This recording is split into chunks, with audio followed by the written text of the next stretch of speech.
Friends, welcome to my channel Amazing Secrets of Beauty. ഇന്നിപ്പോൾ ഇവിടെ ഞാൻ തയ്യാറാക്കാൻ പോകുന്നത് വയനയപ്പമാണ്. ഇതെങ്ങനെ നമുക്ക് തയ്യാറാക്കാൻ നോക്കാം. ഇതിനാവശ്യമായിട്ടുള്ളത് അരിപ്പൊടിയാണ്. നമ്മൾ പുട്ടിനൊക്കെ എടുക്കുന്ന വറുത്ത അരിപ്പൊടിയാണ്. അത് ഞാൻ 6 സ്പൂൺ അരിപ്പൊടി എടുത്തിട്ടുണ്ട്. പിന്നെ വേണ്ടത് ജീരകം, ഏലക്ക, പിന്നെ ശർക്കര ഉരുക്കിയ ശർക്കര പാനിയാണ് ഇതിന് വേണ്ടത്. ഞാനൊരു വലിയ ശർക്കര എടുത്ത് അരിച്ചു വെച്ചേക്കുവാണ്.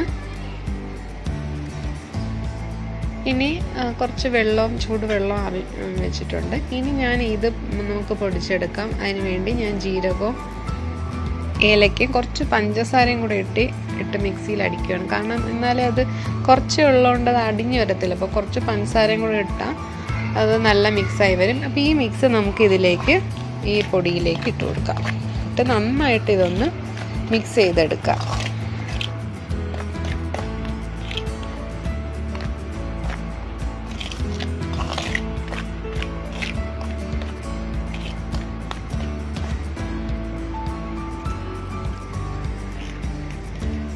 ഇനി ഇതിലേക്ക് കുറേശ്ശെ ശർക്കര പാനി ഒഴിച്ച് ഇളക്കിയെടുക്കുക. കുറേശ്ശെ ഒഴിച്ച് അത് മിക്സ് ചെയ്ത് വീണ്ടും ഒഴിച്ച് അങ്ങനെ നമ്മളൊരു മാവ് പരുവത്തിലാക്കി എടുക്കുക.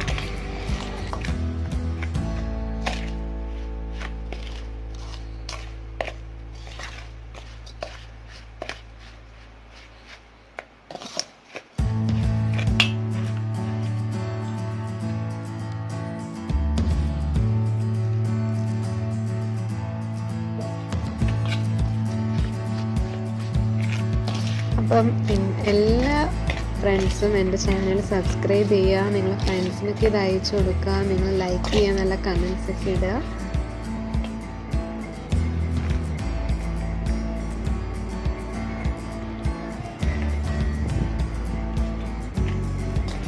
നിങ്ങൾക്ക് ഒരുപാട് മധുരം വേണ്ടാന്നുണ്ടെങ്കിൽ പിന്നെ ഈ ശർക്കര ഒഴിക്കേണ്ട. അതിന് പകരം ചൂടുവെള്ളം, അതിനാണ് ഞാൻ നേരത്തെ തിളപ്പിച്ച വെള്ളം കാണിച്ചത്. അപ്പോൾ ആ വെള്ളം ഇതിലൊഴിച്ച് മിക്സ് ചെയ്യുക. ഇനി നമ്മൾ നന്നായിട്ട് കുഴച്ചെടുക്കുക. ഈ ചൂടോടെ തന്നെ കുഴയ്ക്കാൻ ശ്രമിക്കുക.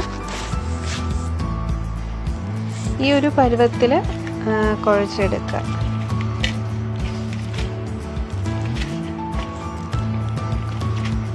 വളരെ എളുപ്പമാണ്, വളരെ എളുപ്പത്തിൽ തന്നെ തയ്യാറാക്കാം. പിന്നെ വയനയില കിട്ടാൻ കുറച്ച് ബുദ്ധിമുട്ടുണ്ടായിരിക്കും. വയനയില കിട്ടുന്ന ടൈമിൽ ഇതെല്ലാവരും ഒന്ന് ട്രൈ ചെയ്യാൻ നോക്കുക. ഇതിൻ്റെ ഒരു മണമെന്ന് പറഞ്ഞൊരു പ്രത്യേക മണമാണ് ഈ നമ്മളെ വയനയിലയുടെ മണമെന്ന് പറഞ്ഞ്. അപ്പം അതിലുണ്ടാക്കി കഴിക്കുന്നത് വേറൊരു ടേസ്റ്റ് തന്നെയാണ്.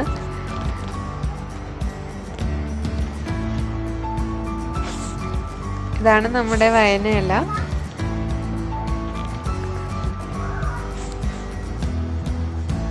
അത് കോണിച്ചിട്ട് കുത്തി വെക്കാനായിട്ട് ഞാനിവിടെ ടൂത്ത് പിക്കാണ് എടുത്തേക്കുന്നത്. ഈർക്കിലുള്ളവർക്ക് നല്ല ഫ്രഷ് ഈർക്കിലാണെങ്കിൽ അത് കട്ട് ചെയ്തും എടുക്കാം. ഇനി നമ്മൾ കോണിച്ച് വെച്ച് മാവ് അതിൻ്റെ അകത്തോട്ട് ഫില്ല് ചെയ്ത് ഈ ഈർക്കിൽ വെച്ച് കുത്തി വെക്കുക. ഇതാണ് നമ്മുടെ പ്രോസസ്സ് എന്ന് പറഞ്ഞത്. ഇനി ഞാനിവിടെ ഒരു ഇഡ്ഡലി തട്ടാണ് എടുക്കുന്നത്. അതിൽ വെള്ളം ഒഴിച്ച് ആവിയേറ്റി നമ്മൾ വേവിക്കുക. ഇത്രയേ ഉള്ളൂ, വളരെ സിമ്പിളാണ്.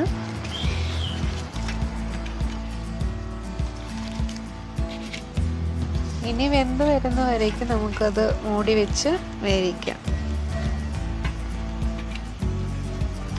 നിങ്ങൾക്ക് ഏത് ഷേപ്പിൽ വേണമെങ്കിലും അത് ഉണ്ടാക്കാവുന്നതാണ്. നമുക്ക് വെന്തോ ഇല്ലേ നോക്കാം. നന്നായി വെന്തിട്ടുണ്ട്. നമുക്ക് തീ ഓഫ് ചെയ്തിട്ട് അത് ചൂടാറുമ്പോഴത്തേക്ക് നമുക്ക് സെർവ് ചെയ്യാം. ഇപ്പം നല്ല ചൂടാറിയിട്ടുണ്ട്. ഇനി നമുക്കതൊരു സെർവിങ് പ്ലേറ്റിലേക്ക് മാറ്റാം.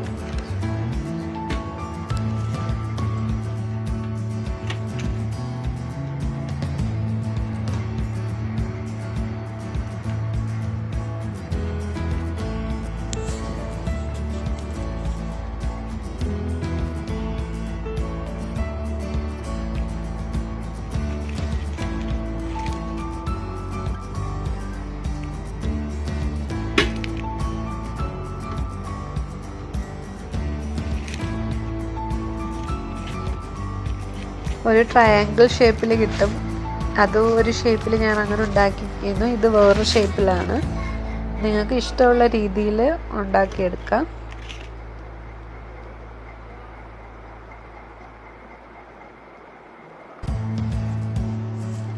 അപ്പോൾ ഇതെല്ലാവരും ഒന്ന് ട്രൈ ചെയ്ത് നോക്കുക. അടുത്ത വീഡിയോ ഇട്ട് വരുന്നവരെ ബൈ.